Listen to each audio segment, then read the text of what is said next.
লেখক ভাস্কর লাহিড়ীর চৌধুরী বাড়ির লক্ষ্মী।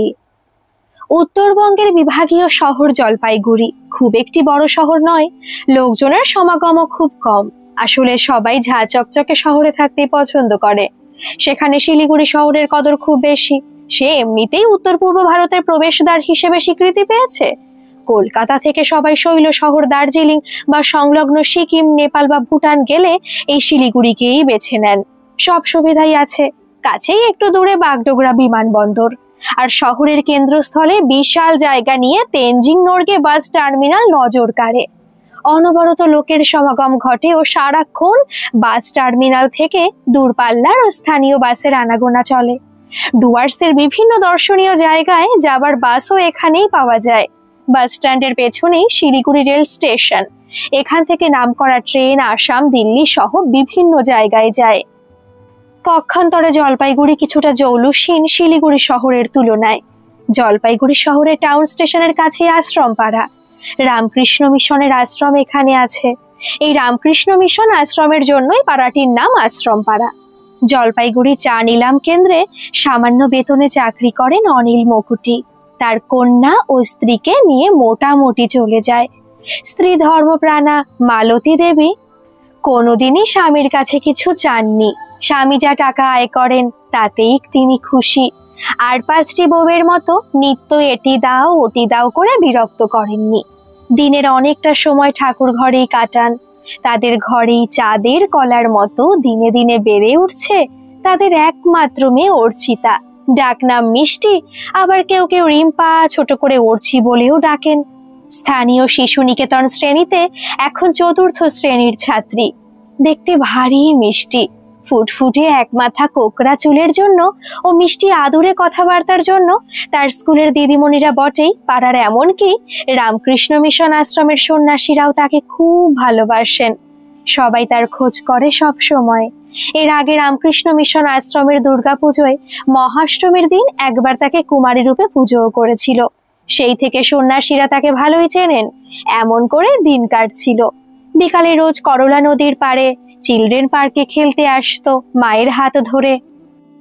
এই করলা নদী জলপাইগুড়ি শহরকে মাঝ বরাবর চিরে চলে গেছে ও মণ্ডল ঘাটের কাছে গিয়ে অপর নদী তিস্তায় মিলিত হয়ে বাংলাদেশে প্রবেশ করে বঙ্গোপসাগরে গিয়ে পড়েছে। 1968 সালের প্রলয়ঙ্কারী করলা নদীর বন্যায় জলপাইগুড়ি শহর ধ্বংসস্তূপে পরিণত হয়েছিল। সেসব অর্চিতা জানেও না। তার বাবা তখনও জলপাইগুড়ি শহরে আসেননি। দেখতে দেখতে অর্চিতা শিশু নিকেতনের পাঠ শেষ করে সদর গার্লস স্কুলে 5ম শ্রেণীতে ভর্তি হলো। সেখানেও পড়াশোনা মিষ্টি কথার জন্য সবাই ওকে খুব ভালোবাসতো।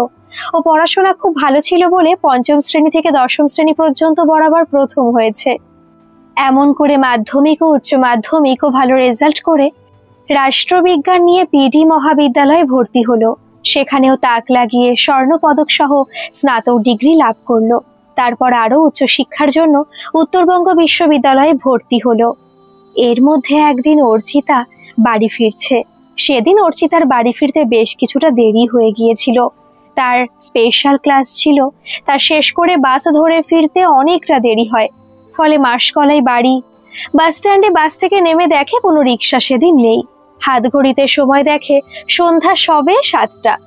এরকম সময় তো রিক্সা থাকেই এখানে, আজ কি হলো এই ভাবছে অর্চিতা, কিন্তু কার কাছে উত্তর পাবে। তখন বাস স্ট্যান্ডে এক কসমেটিক্স দোকানে জিজ্ঞেস করে জানলো রিক্সা ইউনিয়নের 2 গোষ্ঠীর নিজেদের মধ্যে ঝামেলা ও মারামারিতে আজকে বিকাল থেকে রিক্সা চালক বা রিক্সা ধর্মঘটে ডাক দিয়েছে, তাই কোনো রিক্সা নেই। অর্চি কি আর করে, শুনে হাঁটা দিল বাড়ির দিকে। পথে পেছন থেকে তার নাম ধরে কেউ ডেকে ওঠায় পেছন ফিরে তাকালো। বিস্ময়ে অবাকও হলো। কি দেখছে, কলেজের বান্ধবী কাম দিদি রুমি দি ওর দিকে তাকিয়ে আছে ও মিটিমিটি হাসছে। অর্চি বিস্ময়ে হতবাক হয়ে গেল, কারণ কলেজে এই রুমি দিদি ছিল তার বেস্ট ফ্রেন্ড। রুমিদির মারকুটে স্বভাবের জন্য কোনো ছেলেই অর্চির ধারে কাছে আসা তো দূর, প্রেম নিবেদনও করতে পারতো না। মারকুটে স্বভাবের মেয়ে হলেও অর্চি তাকে নিজের বোনের মতো ভালোবাসতো। অর্চি কলেজ থাকাকালীনই শুনেছিল রুমিদির ছোট বোন কিছু বখাটে ছেলের হাতে ইভটিজিং এর শিকার হয়ে লজ্জায় আত্মহত্যা করে। সেই থেকেই রুমি ছেলেদের সহ্য করতে পারে না। কিন্তু রুমিদির মন ছিল খুব নরম। কতদিন অর্চিকে কলেজ ফেরত কদমতলায় নিজেদের বাড়িতে নিয়ে এসেছে, তারপর নিজের দিদির মতোই অর্চিকে খাবার খাইয়ে দিয়েছে, তার ইয়ত্তা নেই। সেই রুমিদিকে দেখে এক ছুটে গিয়ে জড়িয়ে ধরলো, বলল, তুমি কেমন আছো, কি করছো, কতদিন পর দেখলাম, ইত্যাদি প্রশ্নবাণে জর্জরিত করে তুলল। এত প্রশ্নে রীতিমতো অস্থির হয়ে রুমিদি বলল, ওরে মেয়ে, ছাড় ছাড়, আগে আমাকে এভাবে গলা জড়িয়ে ধরে থাকলে তোর উত্তর দি কি করে বলতো? অর্চি এবারে রীতিমতো লজ্জা পেল, সত্যিই তো। তারপর গলা ছেড়ে দিয়ে হাত ধরে রাস্তার পাশে নিয়ে এলো। তারপর ধীরে ধীরে হাঁটতে হাঁটতে বলল, চলো, যেতে যেতে তোমার কথা বলো। রুমি ধীরে ধীরে বলল, ওই বাবা হঠাৎই মারা গেলেন, একটা চাকরির চেষ্টা করছি, আর কিছু ছেলে মেয়েকে পড়াই, যা টাকা পাই তা দিয়ে মা মেয়ের কোনো মতে চলে যায়। অর্চি বলল, মাসিমা কেমন আছেন? শুনে একটু ম্লান হেসে বলল, ওই আছেন, বয়স হয়েছে তো, বিভিন্ন রোগ ধরেছে, আর বাবা চলে যাওয়ায় উনি বিপর্যস্ত হয়ে পড়েছেন। ইদানিং ওনার নতুন সমস্যা হয়েছে, সেটা হলো মনে ঠিক মতো কিছু রাখতে পারছেন না, খুব ভুল হচ্ছে। পুরনো কথা সব মনে আছে, কিন্তু নতুন কিছু মনেই রাখতে পারছেন না। একটা কথা বারবার করে জিজ্ঞেস করে পরক্ষণেই ভুলে যান। অর্চি বলল, ডক্টর দেখিয়েছো? রুমি বলল, হ্যাঁ, তবে কোনো আশা দিতে পারেননি। আসলে মা অনেকটা সময় একা থাকেন, আমিও বাবা সকালে বেরিয়ে যেতাম তো, কথা বলার কাউকে পেতেন না।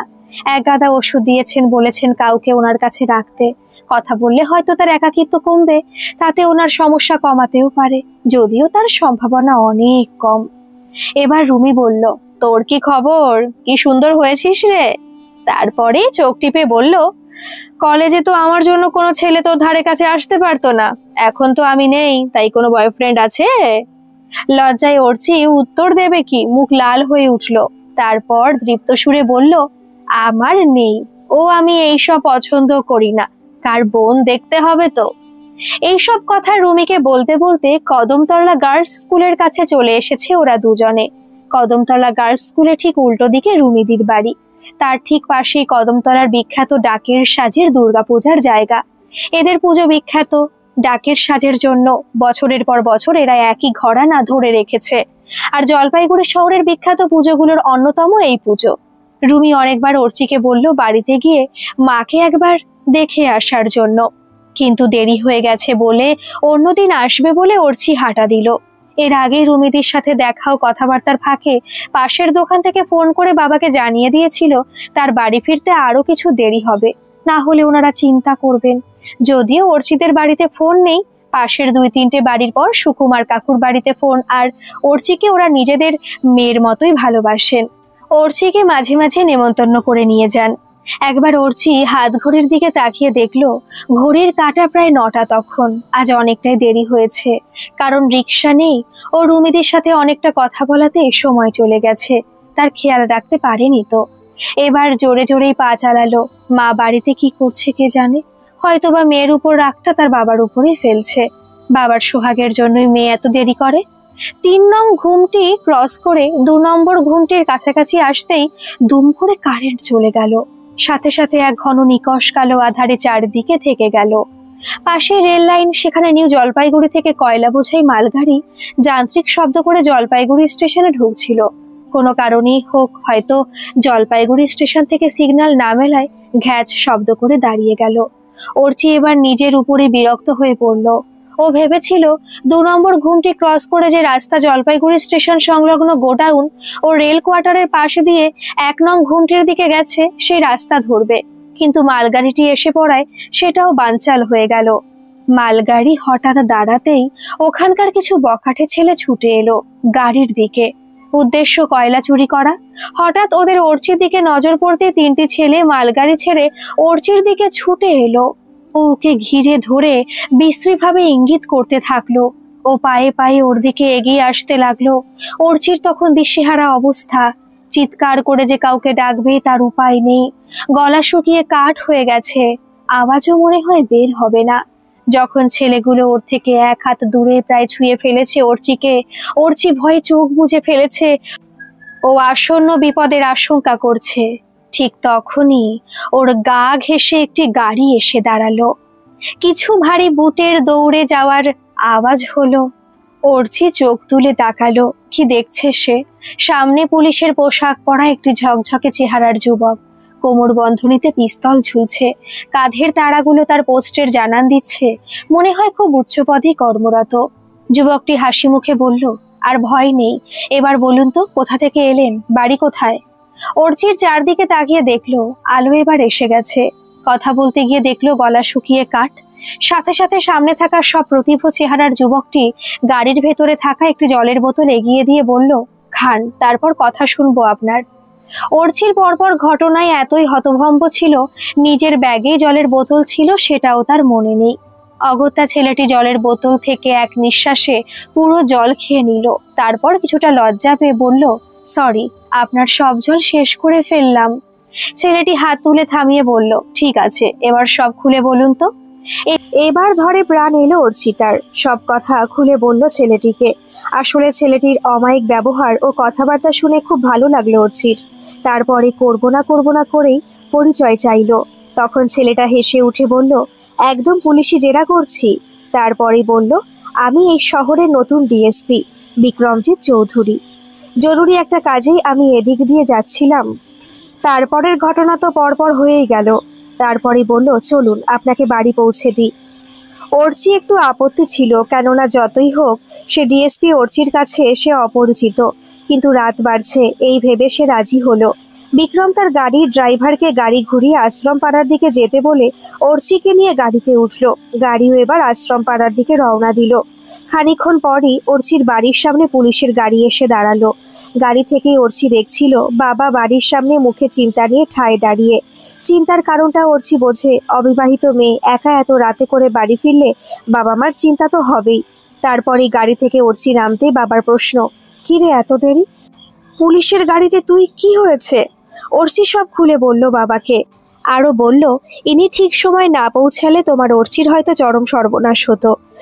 অর্চির বাবা হাত জোড় করে ধন্যবাদ, ও আপনার জন্যই আমার মেয়েকে ফিরে পেলাম বলতে যেতেই বিক্রম গাড়ি থেকে নেমে অর্চির বাবার জোর করা হাত নামিয়ে দিয়ে বলল, এরকম বলবেন না, আপনার কাছে আমি ছেলের মতো, আর ছেলের কাছে কি বাবা হাতে জোর করে? আমি আমার কাজ করেছি। তারপরে বলল, আজ অনেক দেরি হয়ে গেছে, আজ চলি, অন্যদিন আবার দেখা হবে বলেই গাড়ি নিয়ে বেরিয়ে গেল। এরকম করে দিন চলছিল। এর মধ্যে অর্চিও তার বিশ্ববিদ্যালয়ের পড়া শেষ করে ফেলেছে, আর 5টা বাঙালি বাড়ির মতোই। এবার তার বিয়ের জন্য বাবা মা জোরাজুরি করতে থাকলেন।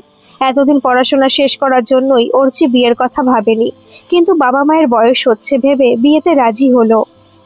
অর্চির বাবাও এবার মেয়েকে সুপাত্রে পাত্রস্থ করার জন্য নেমে পড়লেন, কিন্তু কোথায় ভালো ছেলে পাবেন এই নিয়ে চিন্তিত ছিলেন। তাই তিনি তার অফিসে স্টোর কিপার রাজেশের শরণাপন্ন হলেন। তিনি জানতেন রাজেশ ঘটকের কাজও করে থাকে। বেশ কয়েকটি ছেলে ও মেয়ের ভালো বিয়েও এই রাজেশের জন্যই হয়েছে, ও তাদের বিবাহিত জীবন সুখেই কাটছে। রাজেশকে অর্চির একটা রঙিন ফটো ও তার পড়াশোনা সংক্রান্ত সব কাগজ তুলে দিলেন। রাজেশও চিন্তা করবেন না অনিলদা, আমি দেখছি বলল। এর মধ্যে প্রায় 2 সপ্তাহ অতিক্রান্ত হয়েছে। মালতী দেবী প্রায়ই অর্চির বাবা মাকে বলেন কোনো খবর রাজেশ দিয়েছে কিনা অনিলবাবু হতাশায় না বলেন। একদিন অনিলবাবু খুব খুশি হয়ে অফিস থেকে ফিরে এলেন। বাড়িতে এসে বললেন, অর্চি, তোর মাকে চা করতে বল, আমি গরম গরম চপ নিয়ে এসেছি, একসাথে 3 জনে চপ মুড়ি চা খাবো, ও একটা ভালো খবর দেব। অর্চি মুড়ি খেলেও চপ খেত না, কারণ বাইরের তেলে ভাজা ও কোন তেলে ভাজা তা নিয়ে আপত্তি করত। এই আপত্তির জন্যই বাইরের দোকান থেকে তেলে ভাজা বা চপ অর্চির বাড়িতে আসতো না। আজ বাবা নিজের হাতে নিয়ে এসেছে, আবার না খেলে বাবা কষ্ট পাবে, এই ভেবেই অর্চি রাজি হলো। তারপর চা খেতে খেতে অর্চির মাকে বললেন, তোমার মেয়ে চৌধুরী বাড়ির বউ হতে চলেছে। আজ রাজেশ এই সুখবরটি আমাকে দিল। অর্চির মা প্রশ্ন করলেন, চৌধুরী? কোন চৌধুরী? তখন অনিলবাবু বললেন, বাবুপাড়ার চৌধুরী বাড়ির নাম শুনেছ? সেই বাড়ির একমাত্র ছেলে বিক্রমজিৎ চৌধুরী, এখানকার ডিএসপি, যে অর্চিকে বাড়িতে পৌঁছে দিয়েছিল। নিজে এসে সেই তোমার মেয়েকে পছন্দ করেছে। রাজেশের কাছে বিক্রমের মা ও পাত্রী খুঁজতে বলেছিল। সামনের বুধবার ওরা মেয়ে দেখতে আসবেন, আর পছন্দ হলেই এই আশারে শুভ কাজ সম্পন্ন করবেন। দেখতে দেখতে সে প্রতীক্ষিত বুধবার দিনটি এগিয়ে এলো। মঙ্গলবার রাতে অর্চি চিন্তায় ঠিকমতো ঘুমাতে পারেনি। এই ধরনের চিন্তা মেয়েদেরই হয়। ওই বিয়ের পর শ্বশুর বাড়িতে মানাতে পারবো কিনা, বা ওরাই কতটা মানাতে পারবেন, সম্পূর্ণ ভিন্ন পরিবেশ তো। এই উৎকণ্ঠায় বেশ কবার ঘুম ঠিক মতো হয়নি। বাবা মাকে বা কে দেখবে? বিয়ের পর আগের মতোই আমি আসতে পারবো তো নিজের বাড়িতে? এই সব। বেশ কবার জল খেয়েও চোখে মুখে জল ছিটিয়ে এসে প্রায় রাত ৩টের দিকে আবার বিছানায় শুয়ে পড়ে কখন ঘুমিয়ে পড়ছে জানে না। ঘুম ভাঙলো মার ডাকে। কিরে, কটা বাজে? ধর্মর করে অর্চি উঠে ঘড়ির দিকে তাকিয়ে দেখে ঘড়িতে কাঁটা প্রায় 10টার দিকে ধাবমান। না, এত বেলা করে শুয়ে থাকার অভ্যেস নেই অর্চির।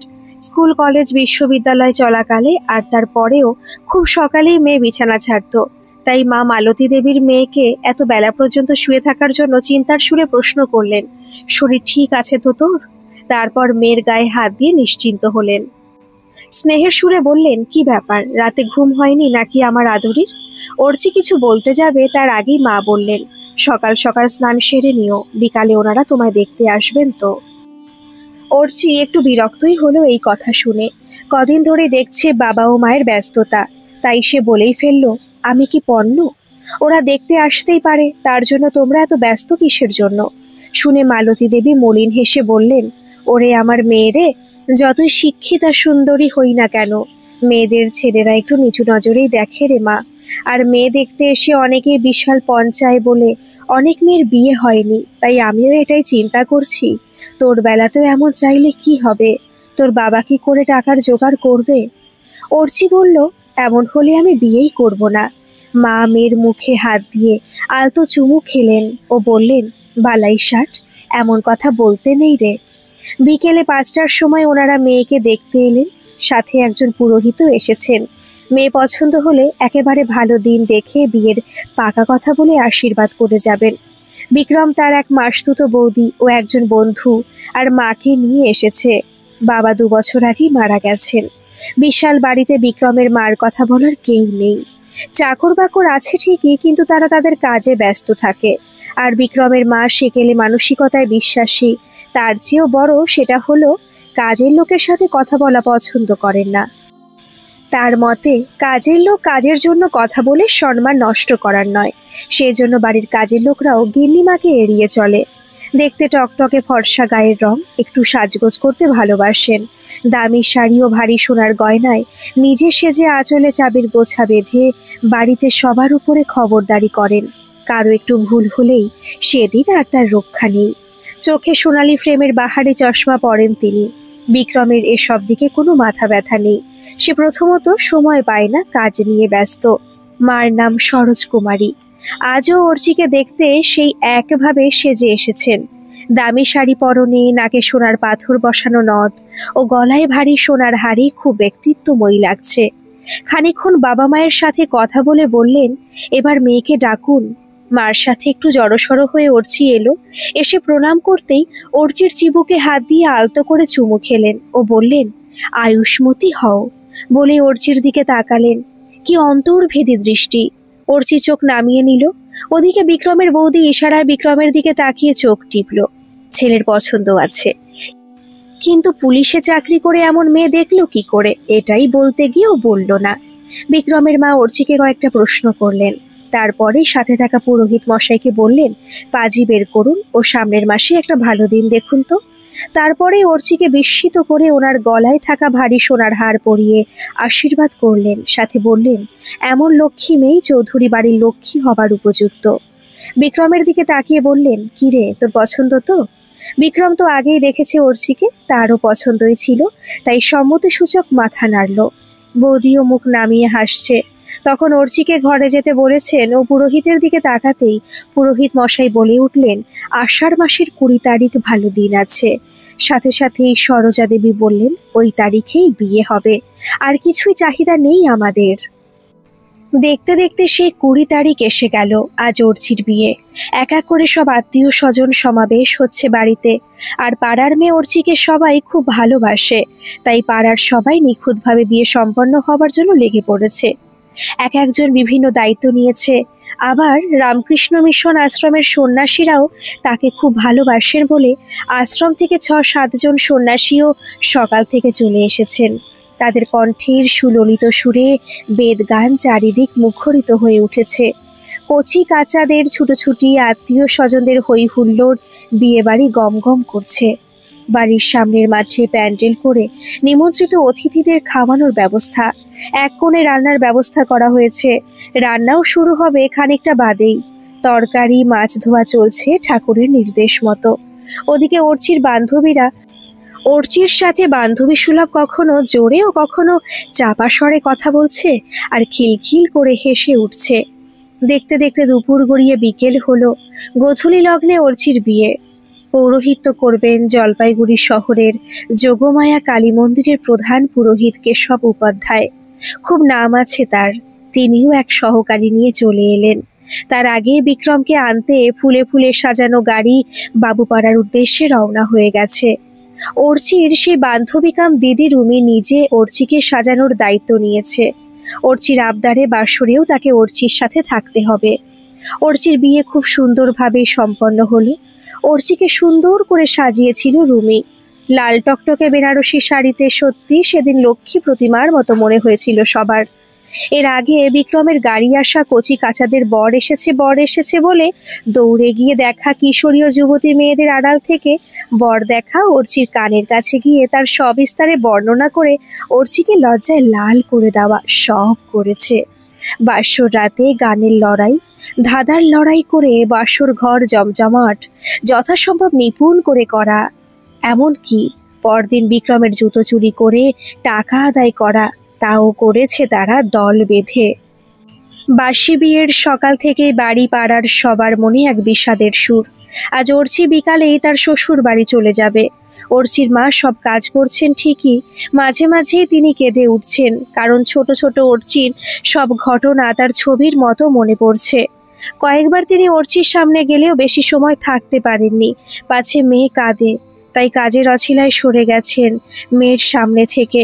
দেখেছিলেন মেয়ের জলভরা চোখ। অর্চির বাবারও এক অবস্থা। যে মেয়েকে কোলে করে আদরের সোহাগে ভরিয়ে দিতেন, মেয়ের বাবা ছাড়া এক মুহূর্ত চলতো না। সব কথা মার থেকে বাবাকেই আগে বলতো, সেই আজ চলে যাবে চিরতরে। এই ভেবে তিনিও আড়ালে চোখের জল ফেলছেন। পরক্ষণে চোখ মুছে স্বাভাবিক হবার চেষ্টা করছেন। পুরুষদের এই এক জ্বালা, তারা কাঁদতে পারে কিন্তু মেয়েদের মতো করে নয়, পাছে জোরে কাঁদলে হাসাহাসি করে সবাই। বাসি বিয়ের সব কাজ সম্পন্ন করে নিয়ম মতো যাবতীয় স্ত্রী আচার সম্পন্ন হয়েছে। আজ অর্চি সমানে কেঁদে চলেছে। তার চোখে জল দেখে তাকে থামাতে গিয়ে অনেকেই কেঁদে ফেলেছে। সব কাজ শেষ করে এবার অর্চি বাবা ও মার কাছে গিয়ে দাঁড়ালো। পরক্ষণেই কান্নায় ভেঙে পড়ল। মেয়েকে জড়িয়ে ধরে অর্চির বাবা ও মার কান্না অনেকেই কাঁদিয়েছিল। এর মধ্যে বিক্রমের বন্ধু এসে বলল, বিক্রমের মা বলে দিয়েছেন সন্ধ্যা 6টায় ওদের নিয়ে বাড়িতে যেতে। এটি নাকি ওদের পারিবারিক নিয়ম। তাই এবার কুলাচার মতো অর্চি কিছুটা চাল অর্চির মার আঁচলে ছুঁড়ে দিয়ে বলল, মা তোমার ঋণ মুক্ত করলাম আজ থেকে। বলেই কান্নায় ভেঙে পড়ল। অনেক কষ্টে বাবা ও অন্যরা অর্চিকে কান্না থামিয়ে বিক্রমও তাকে গাড়িতে তুলে দিল।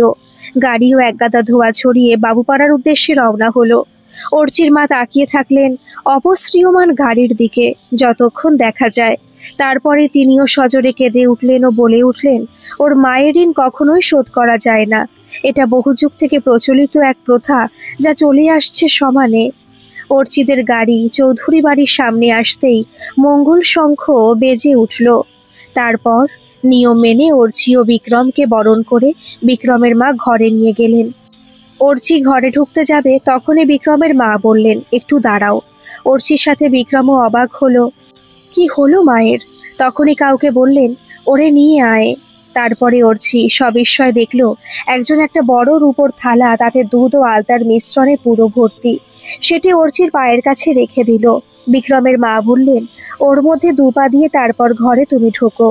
যন্ত্রের মতো অর্চি তার মধ্যে পা দিতেই 2 পা লাল রঙা হয়ে উঠল ও ঘরের মেঝেতে পা দিতেই লাল রঙা পায়ের ছাপ ফুটে উঠল। মনে হচ্ছে যেন লক্ষ্মী ঠাকুর ঘরে এলেন। মঙ্গল শঙ্খ সমানে বেজে চলেছে তখন। তারপর কটা দিন ঝড়ের গতিতে কেটে গেল। এর মধ্যে বৌভাত দিরাগমন সব অনুষ্ঠান কেটে গেল। বিক্রম সকালেই কাজে চলে যায়। বাড়ি ফিরতে ফিরতে রাত হয়ে যায়। তেমনভাবে অর্চির সাথে কথা বলা বা দুজনে একা কোথাও ঘুরতে যাওয়া সেটাও হয় না। তার অন্য কারণও আছে। সেটা হলো মা একা থাকবে এই ভেবে ও বিক্রম কোথাও যায় না। সেই জন্যই বোধহয় এখনো দুজনের একান্তে কোথাও যাওয়া হয়ে ওঠেনি। অর্চি খেয়াল করেছে মার কোনো কথা বিক্রম অমান্য করে না। অর্চিও এক দুবার বিক্রমকে কোথাও ঘুরতে যেতে বলেছিল, কিন্তু কাজের বাহানায় বিক্রম না করেছে। ফলে অর্চিও আর কিছুই বলেনি। এর মধ্যেই লক্ষ্য করেছে শাশুড়ির কাজের লোকদের সাথে অমানবিক আচরণ। অর্চি এই বাড়িতে আসার পর অন্য সব বাড়িতে নতুন বউ বিয়ের পর বাড়িতে এলে একটা নাম দেওয়া হয়। নামকরণ হয়েছে তানি বলে। শাশুড়িও বিক্রম তানি বলে ডাকে, কাজের লোকরা বউ রানী বলে ডাকে। অর্চি আপত্তি করেছিল, কারণ বিক্রমদের বাড়িতে তারা কাজ করে অনেকেই বয়সে অর্চি বা বিক্রমের থেকে বড়। তারা অর্চিকে আপনি বলবে এটা মানতে পারেনি। বিক্রমকেও বলেছিল, এই নিয়ে বিক্রম মার কথাতেই সায় দিয়েছে। অর্চি বাড়িতে আসার কিছুদিন পর অর্চিকে বউ হিসেবে কি করণীয় তা বলে দিয়েছেন। যেমন কোনো আধুনিক পোশাক পরা চলবে না, কাজের লোকের সাথে কথা বলে সময় নষ্ট করা চলবে না, সকালে ঘুম থেকে উঠে পড়তে হবে, সকালে স্নান সেরে রান্নাঘরে ঢুকে নিজের হাতে প্রথম চা করে শাশুড়িকে দিতে হবে, বাড়তি সংযোজন প্রতিদিন সন্ধ্যায় রামায়ণ থেকে পাঠ করে শোনানো। অর্চি আধুনিক পোশাক পরতে খুব স্বচ্ছন্দ বোধ করে, শাড়িতে অতটা নয়।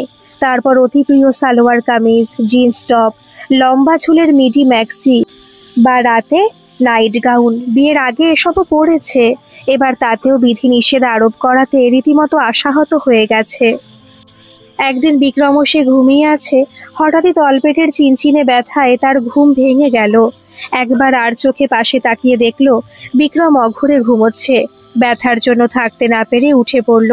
তারপরে দেওয়ালে থাকা ক্যালেন্ডারে চোখ পড়তেই মুখটা শুকিয়ে গেল, কারণ মেয়েদের মাসের 5 দিনই যে কারণে বিব্রত হতে হয় তাই আজ শুরু হয়েছে।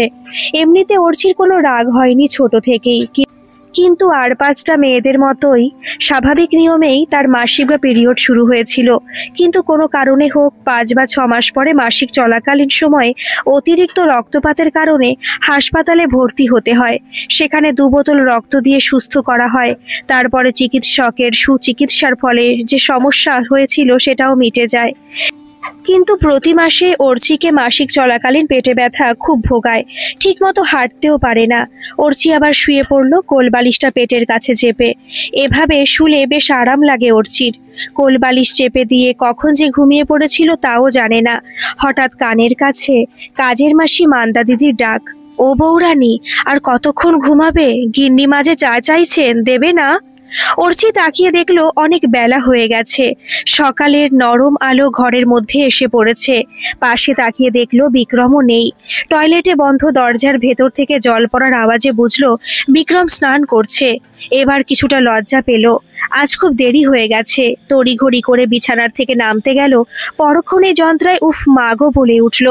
মান্দা বলে উঠল, কি হলো বউরানী, তোমার কি শরীর খারাপ? অর্চি যন্ত্রণা সামলে বলল, ও কিছু না, মাকে গিয়ে বলো আমি স্নান করে এসে চা করে দেব। মান্দা চলে গেল গিন্নিমাকে বলতে। স্নান সেরে বিক্রম বের হয়ে এলো। অন্যদিন বিক্রমের প্রয়োজনীয় সব জিনিসপত্র, মায়ে পরার জামা কাপড়, ব্যাগ বিছানায় থরে থরে রেখে দেয়, যাতে স্নান সেরে বিক্রমের অফিসে যেতে দেরি না হয়। আজ ঠিক উল্টোটাই হলো। বিক্রম স্নান সেরে বেরিয়ে তার জামা কাপড় না দেখে ও অর্চিকে এত বেলায় বিছানায় শুয়ে থাকতে দেখে রেগে গেল। ও রাগী গলায় বলল, কি হলো? তুমি শুয়ে থাকলে চলবে? আমার জিনিসপত্র বের করে দাও, আমি বের হব। অর্চি কোনো রকমে বিছানা থেকে নেমে এক এক করে জিনিস বের করে দিল। বিক্রম ভাবলেশীনভাবে জামা কাপড় পরছে। হঠাৎ তাদের বন্ধ দরজার বাইরে মার চিৎকার, দরজা ধাক্কাতে ধাক্কাতে বলা, কি গো বৌমা, চা এত দেরি কেন? আমি আন্নি করব কখন? এত আয়েসি হলে চলে? বিক্রম জিজ্ঞাসা করলো অর্চিকে, মাকে চা দাওনি? অর্চি লজ্জায় লাল হয়ে গেল। তার ফর্সা মুখ আরো লাল হয়ে উঠেছে। বলবে কি বলবে না ভেবে শেষে লজ্জার মাথা খেয়ে বিক্রমকে কাছে ডেকে কানের কাছে মুখ নিয়ে ফিসফিস করে তার শরীর খারাপের কথা বলল। তারপরে ভাবলে শিরমুখে বিক্রম বলল, এ আবার কি? এটা সব মেয়েদেরই হয়, তোমার কাজ না করা নতুন বাহানা এটা। শুনে অর্চি চোখ ফেটে জল বেরিয়ে এলো। বিক্রমকে দরজা খুলে দিতেই সরোজ সুন্দরী তীর বেগে অর্চির দিকে ছুটে এলেন। তাকে এই প্রথম কর্কশ সুরে বলতে থাকলেন। তার নির্দেশ অর্চি শুনল না কেন। বিক্রম তার মাকে বলল, অর্চি শরীর খারাপ। কি জন্য শরীর খারাপ সেটা বিক্রম বলেনি। তার আগে অর্চি তার শরীর খারাপের কারণ অস্ফুট স্বরে বলেছিল। হয়তো ভেবেছিল মেয়েদের এই ব্যাপারটা শুনে কিছু সহানুভূতি পাবে, কারণ মেয়েদের ব্যাপার মেয়ে ছাড়া ছাড়া কে বুঝবে? কিন্তু কোথায় কি, আরো তেলে বেগুনে জ্বলে উঠলেন শরৎ সুন্দরী। রাগত গলায় বললেন, তোমাদের অল্প বয়সী মেয়েদের এই জ্বালা অল্পতেই নেতিয়ে পড়ো। আমাদের সময়ও এটা আমাদেরও হতো, তা নিয়েই সব কাজ করেছি, কখনো শুয়ে থাকিনি বাপু। কি যে দিন পড়লো। তারপর খানিকটা সময় চুপ করে থেকে বললেন, এখন থেকে তুমি রান্নাঘরে ঢুকবে না, আমার জন্য চা তোমার করতে হবে না, এই ঘর থেকেও বের হবে না, কোনো পুজো বা মঙ্গল কাজে তুমি থাকতে পারবে না, এই ঘরে তোমার খাবার দিয়ে যাবে, আর তোমার মুখও আমাকে এই কদিন দেখতে না হয়। বলেই ছেলেকে বললেন, তুই খেতে আয়, তোর অফিসে যেতে দেরি হয়ে গেছে। বলেই ঘর থেকে বেরিয়ে গেলেন। অর্চি আশা করেছিল বিক্রম তার হয়ে কিছু বলবে, কিন্তু কিছু না বলায় সে আশাহত হলো। তাও একবার বলল, মাকে তুমি কিছু বললে না? বিক্রম নির্বিকারভাবে বলল, মা ঠিক কথা বলেছেন, তুমি ইচ্ছে করেই এমন কাজ করলে। বলেই ব্যাগ নিয়ে ঘরে থেকে বেরিয়ে গেল। অন্যদিন বলে যায়, আজ সেটাও বলল না। অর্চি এবার ডুকরে কেঁদে উঠল। নিজেকে এতক্ষণ সামলানোর চেষ্টা করছিল, কিন্তু বিক্রমের কথায় খুব আঘাত পেল। আসলে মেয়েদের মাসিক চলাকালীন সময় বিভিন্ন শারীরবৃত্তীয় কারণে মেয়েরা সব চায় এই সময় তাদের পাশে কেউ থাকুক, তাদের মনস্তত্ত্ব বুঝুক। যেমন মা তার মেয়েকে আগলে রাখে এই 5টি দিন, শাশুড়ির কাছেও সেরকম আশা করেছিল, তা হলো না। বিক্রমও তার পাশে থাকলো না। অর্চি কি আর করে? শাশুড়ির কটু বাক্য ও বিক্রমের এই ব্যবহার তাকে মনের দিক থেকে অনেকটাই আঘাত দিয়েছে। সে আশা করেছিল বিক্রম অন্তত তার মনের অবস্থা বুঝবে, কিন্তু সেও কেমন তাচ্ছিল্য করলো তার অর্চিকে। এই বিক্রমে কি অর্চিকে বাঁচিয়েছিল 3জন দুষ্কৃতীর হাত থেকে? এই কমাসে কি আমূল পরিবর্তন হয়েছে তার? এবার ধীর পায়ে আবার বিছানায় গিয়ে বসলো। এক এক করে সিনেমার মতো তার ছেলেবেলার পরে কলেজে থাকাকালীন পিরিয়ড চলাকালীন সব ঘটনা মনে পড়তে লাগলো। ছোট থেকেই অর্চি লক্ষ্য করেছিল সবাই মেয়েদের এই পিরিয়ডের সময় কেমন বদলে যেত। তাকে এড়িয়ে চলতো, বাইরে যেতে দিত না, বা পুজোর ঘরে ঢুকতে বাধা দিত, বলতো, তোমার শরীর খারাপ তো এখন, এসব করো না, শরীর ঠিক হলে আবার করবে। অর্চি তার মাকেও অনেকবার বোঝাতে চেষ্টা করেছিল এটি স্বাভাবিক ঘটনা বলে, কিন্তু সেকেলে মানসিকতার মার বা পাড়ার কাকিমার মধ্যে থাকায় অর্চি হার স্বীকার করে নিয়েছিল। তাও দেখেছিল মেয়েদের কিভাবে টিটকারি দেয় ছেলেরা, তো বটেই, মেয়েরাও পিছিয়ে থাকে না। ফলে পিরিয়ড চলাকালীন মেয়েটির মানসিক চাপ কেমন হয় তাকে অনুধাবন করার চেষ্টাও করে না। অর্চির মা শেষের দিকে অর্চির বন্ধুর মতো মিশতেন, ফলে অর্চি পিরিয়ড চলাকালীন সময়ে অনেক চাপ মুক্ত থাকতো, যেটা প্রত্যেক বাড়িতে মায়ের করা উচিত। মা এই ব্যাপারে মেয়েকে খোলা মনে বোঝালে মেয়ের মানসিক চাপ অনেক কমে যায়। এই ঘটনার পর কয়েকদিন শাশুড়ির নির্দেশ মেনে অর্চি নিজেকে নিজের ঘরেই আটকে রেখেছিল। বিক্রমও নিজেই তার জামাকাপড় ব্যাগ গুছিয়ে নিত, ওই টুকরো টুকরো কথা বলতো। কবে অর্চির শরীর ঠিক হবে এটাই প্রাধান্য পেত বেশি। শাশুড়ির নির্দেশ অনুযায়ী মান্দা তার ঘরে খাবার পৌঁছে দিয়েছে। অর্চির শরীর ঠিক হলো কিনা নিয়মিত ছেলের কাছে খবর নিতেন তিনি, এই কারণেই চলছিল। তারপর অর্চির শরীর ঠিক হলে একদিন সন্ধ্যায়, সেদিন বিক্রম একটু তাড়াতাড়ি সেদিন অফিস থেকে ফিরে এসে স্নান করে বসে খবরের কাগজ পড়ছিল। অর্চিও অনেকদিন পর বিক্রমের জন্য নিজের হাতে বিক্রমের জন্য তার অতি প্রিয় গরম গরম বেগুনি ভেজেও চা নিয়ে এলো। সবে চাতে মুখ দিয়েছে কি দেয়নি, দরজার ওপাশে মার গলা পাওয়া গেল, একটু আসবো, কথা আছে। বিক্রম বলল, তোমার ছেলের ঘরে আসবে, তার জন্য অনুমতি কিসে লাগবে মা? শরৎ সুন্দরী ঘরে এসে ঢুকলেন। অর্চি কিছুটা শশব্যস্ত হয়ে পড়ল। আবার কি নির্দেশ দেন কে জানে। আজ কিন্তু তিনি খোশ মেজাজেই আছেন, বিভিন্ন কথা বলছেন বিক্রমের সাথে, মাঝে মাঝে অর্চির সাথেও রসিকতা করছেন। অর্চি বুঝছে বৌমার মন হালকা করার চেষ্টা করছেন উনি। তারপরেই বললেন, বিক্রম ও অর্চি, একটা জিনিস চাইছি, তোরা কি দিবি আমায়? দুজনে মিলে একসাথে বলল, কোন জিনিসটা চাই তোমার? আজই কিনে দেব। শরৎ সুন্দরী এবার হাসতে হাসতে বললেন, আমাকে এবার একটা পুতুল এনে দে, ওই যে কথা বলে, হাসে, কাঁদে। বিক্রম ও অর্চি প্রথমেই অবাক হলো, মার তো পুতুল খেলার বয়স নেই, অথচ পুতুল এনে দিতে বলছেন। কি করবেন ওটা নিয়ে? বিক্রম কিছু বলার আগে অর্চি বলে উঠল, তোমার জন্য আজই পুতুল কিনে আনার জন্য ছেলেকে বলছি। বলে বিক্রমকে বলল, মার জন্য একটি ভালো দেখে পছন্দ করে পুতুল নিয়ে আসবে আজকেই। শরৎ সুন্দরী এবার হাসতে হাসতে বললেন, তানি, আমার পুতুল কিন্তু গুড়গুড় করতে করতে সারা বাড়ি ঘুরবে, সে জ্যান্ত পুতুলের কথাই বলছি আমি। এবারে বিক্রম ইঙ্গিত বুঝতে পেরে ভেতরের ঘরে চলে গেল। অর্চির অবস্থা জল ছেড়ে ডাঙায় তোলা মাছের মতো লজ্জায় লাল হয়ে গেছে। উঠে যে অন্য ঘরে যাবে তারও উপায় নেই। শরৎ সুন্দরীর সামনে বসে তো শরৎ সুন্দরী অর্চিকে আরো লজ্জার হাত থেকে রেহাই দিয়ে সেদিন তাদের ঘর থেকে বেরিয়ে তো গেলেন, কিন্তু অর্চিকে কিছু লজ্জা ও শঙ্কিত অবস্থায় রেখে গেলেন। পরে তিনি বলেছিলেন তার নারুগোপালই চাই। সেকেলে মানসিকতা পরিবর্তন তো হবার নয়, আর চৌধুরী বাড়ির গিন্নিমা বলে কথা, তার দাপটে দেখার মতো। তার একটি অন্ধ ধারণা, বংশ রক্ষার জন্য যোগ্য উত্তরসূরি নাতি ছেলের ছেলে, নাতনি ছেলের মেয়ে নয়। কারণ তার বিয়ের পর সে শ্বশুর বাড়িতে চলে যাবে, বিয়েতেও খরচা আছে। আর নাতি সে তো সোনার টুকরো হবে, ছেলে বলে আলাদা কদর।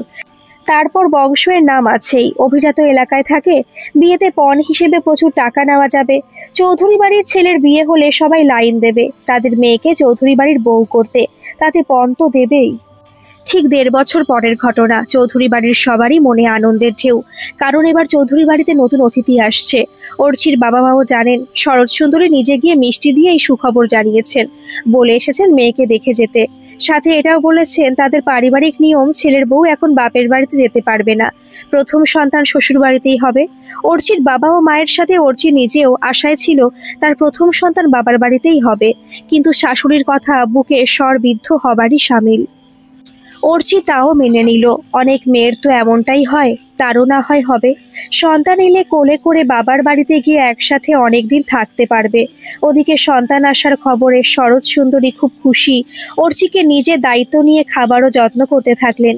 বিক্রমও খুব খুশি। যতদিন যাচ্ছিল সবাই আনন্দে থাকলেও অর্চির মনে এক অজানা আশঙ্কায় কু ডাকছিল, যদি অনাগত সন্তান মেয়ে হয় তাহলে কি হবে। কেননা বিক্রমের ও শাশুড়ির সাথে এর আগে কথার ছলে অর্চি প্রশ্ন করেছিল, ধরো আমার মেয়েই হলো, তখন কি হবে।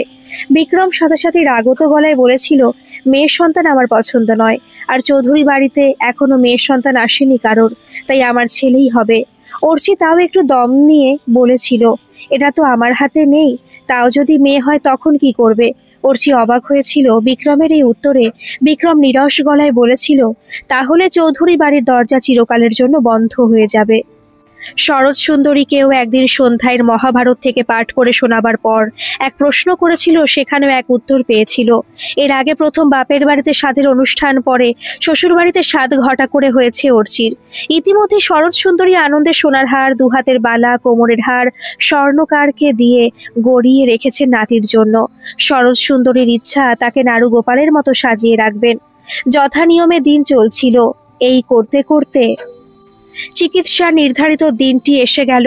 অর্চি তার প্রসব বেদনায় কাতর। বিক্রম অর্চিকে নিয়ে গাড়িতে হাসপাতালে ভর্তি করবে বলে গাড়ি বের করেছে। অর্চিকে গাড়িতে তুলে রওনা হবে। ঠিক তখনই শরৎ সুন্দরী গাড়ির বাইরে থেকে গাড়ির ভেতরে যন্ত্রণারত অর্ধশায়িত অর্চির উদ্দেশ্যে বললেন, নারুগোপাল কোলে নিয়ে তুমি আসবে, না হলে এই বাড়িতে তোমার জায়গা হবে না আর। গাড়ি ওদের নিয়ে বেরিয়ে হাসপাতালের উদ্দেশ্যে রওনা হলো। বিক্রম পুলিশের কাজ করে, তার উপরে ডিএসপি, তাই তার মনে অর্চির জন্য আগে থেকে বিশেষ ব্যবস্থা হাসপাতালে ছিল। সেদিন বেলা 12টার সময় অর্চি এক ফুটফুটে কন্যা সন্তান জন্ম দিল। বাইরে অপেক্ষারত বিক্রমকে নার্সরা খবর দিল, অভিনন্দন স্যার, আপনি বাবা হয়েছেন। বিক্রম আনন্দে বলে উঠল, কেমন দেখতে হয়েছে আমার ছেলে, ফর্সা তো? নার্সরা মুখ চাওয়াচাই করছিল। তারপরেই একজন নার্স গম্ভীর সুরে বলল, না স্যার, আপনার মিসেস এক দেবকন্যার জন্ম দিয়েছেন, খুব সুন্দর দেখতে, ঘর আলো করা রূপ তার, আপনি খুব ভাগ্যবান। বিক্রম তার ছেলে হবার আশায় এতটাই মগ্ন ছিল, জগৎ সংসার ভুলে চিন্তা করছিল ছেলেকে নিয়ে কি করবে, কিভাবে কোলে করবে, এই সব ছেলের ঘরে দামি খেলনা কি দিয়ে সাজানো হবে, এটাও তার পরিকল্পনা ছিল। কিন্তু মেয়ে হবার খবরে সে প্রচন্ড রেগে গেল। হতাশে নিজের চুল ছিঁড়তে লাগলো ও মুখে একটা অশ্লীল শব্দ প্রয়োগ করে বলল, ছেলেও দিতে পারলো না। তারপরে নার্সদের হতচকিত করে তাদের কথার কোনো উত্তর না দিয়ে হাসপাতাল ছেড়ে বেরিয়ে বাড়ির উদ্দেশ্যে রওনা হলো। বিক্রমের গাড়ির আওয়াজ পেয়ে শরৎ সুন্দরী উদ্বিগ্ন হয়ে নেমে এলেন এবং খুশি মনে প্রশ্ন করলেন, কি রে, কেমন হয়েছে আমার নারুগোপাল? ওই সব গয়না পরলে কেমন দেখতে লাগবে রে, মানাবে তো? বিক্রম বলে উঠল যান্ত্রিক ভাষায়, ছেলে কোথায় হলো মা? তারপর একটু চিবিয়ে চিবিয়ে উত্তর দিল, উনি ছেলে নয়, মেয়ের জন্ম দিয়েছেন। এতদিন যা হয়নি চৌধুরী বাড়িতে তাই হলো। শরৎ সুন্দরী চিৎকার করে বলে উঠলেন, তারপরেই উন্মাদিনীর মতো বলে উঠলেন, তোর একে বিয়ে করাই উচিত হয়নি, তুই ওকে দেখে এমন মুগ্ধ হয়েছিলি, ওকে বিয়ে করে বসলি, আর কি বলবো তোকে, দেখ চৌধুরী বাড়িতে ছেলের বদলে মেয়ে হলো। কিন্তু বলল, যেটা হয়েছে সেটা তো অঘটনই বলবো, যাকে এখন কি করণীয়? শরৎ সুন্দরী ঠোঁট দুটো বাঁকিয়ে বলে উঠলেন, করণীয় আর কি, ওকে হাসপাতাল থেকে এই বাড়িতে না এনে বাপের বাড়িতে রেখে আয়। ওকে তো আমি বলেছিলাম নারুগোপাল না আনলে এ বাড়িতে তোমার জায়গা চিরকালের জন্য বন্ধ হয়ে যাবে। বিক্রমও খুশি হলো মার কথায়। তারও মনের ইচ্ছা এটাই, সেটা মা বলেও দিল। তারপরে মা বলল, ভেতরে আয়, খেতে খেতে আরো কথা বলবো। এখানে বলা সমীচীন নয়, দেওয়ালেরও কান আছে, কেউ শুনবে বলেই ছেলেকে নিয়ে ভেতরে চলে গেলেন। খেতে খেতে অর্চি ও তার নবজাতিকার ভাগ্যবোধ হয় বদলে গেল। অর্চি বিন্দুমাত্র জানতেও পারল না সে তখন আচ্ছন্ন অবস্থায় শায়িত ক্লান্ত এই ধকল সহ্য করে। ওদিকে শরৎ সুন্দরী বিক্রমকে নিয়ে তার কুটিল পরিকল্পনা সাজাতে ব্যস্ত। ঠিক করলেন বিকালে ভিজিটিং আওয়ারে তিনিও বিক্রমের সাথে হাসপাতালে যাবেন। নাতনি হয়েছে শুনেও একবার ঠাম্মি দেখতে আসেনি, এটা অর্চির মনে প্রশ্ন জাগতে পারে। অন্যরাও কিছু ভাবতে পারে, তা হতে দেওয়া যাবে না।